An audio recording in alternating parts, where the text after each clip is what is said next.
Dito tayo sa, ito yung kusina. Kusina ni Leia. Leia ang tawag ko sa kanya. Ilan ingay. Pero ngayon Leon. Leo siya pero Leia ang tawag ko sa kanya. Ito yung mga alaga niya. Oh. Dito siya kasi apat na area to eh. Kada area may mga alaga. Ganun. Dito sa number 1 area si Leia. Meron pa siyang ilaalagaan doon oh. May sakit. Kaya sa area niya to. Ganon.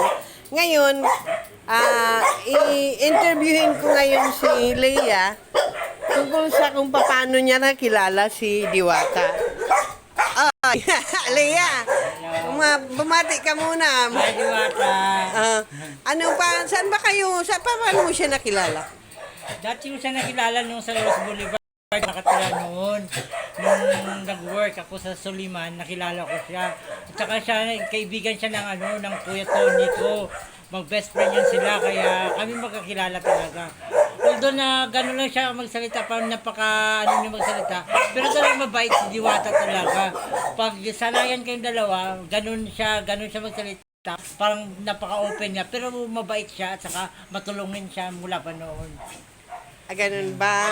Buti naman at nasabi mo yan. Leia, mensahe mo talaga para kay Diwata? Ang masabi ko lang sa kay Diwata, kay nagpunta dyan si Ma'am Susan sa iyo para sana manghingi ng mga leftover mo para sa mga aso namin.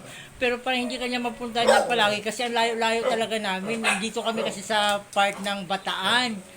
Kaya kung pwede, matulungan mo lang siya. Kaya sinabi na hingi ng mga leftover dyan sa mga malalapit lang dyan. Pero siya hindi talaga kaya kasi layo-layo talaga ng Bataan papunta dyan sa Pasay. Kaya kung pwede, kung may tulong, katulungan mo naman si Ma'am para sa mga, ang dami-dami ko si alagang aso dito, mga 200 piraso lahat to. Ay, si Ma'am Susan niya hindi naman palagi makapunta dyan kasi layo-layo at saka ang dami namin talagang alaga dito. Kaya kung pwede, kung may tutulong ka, pwede tulungan mo sa Ma'am Susan sa mga pagkain ng aso niya. Maraming salamat. Okay. Yun si Leia. Tingnan pa natin yung kanyang mga alaga dito. Take note na ito ay Area 1. Oo. Yan ang ilalagaan niya. Oo. Actually, sabi niya, bago siya pumunta sa akin, ay dapat sa kay Diwata siya mag-work. Kaya lang, ayaw niya. Kasi hindi niya linya yung sa mga pagkain. Ang linya talaga niya para sa mga hayop. Yun. Ano yun? Okay na. Okay na, Leia. Okay na. Thank you.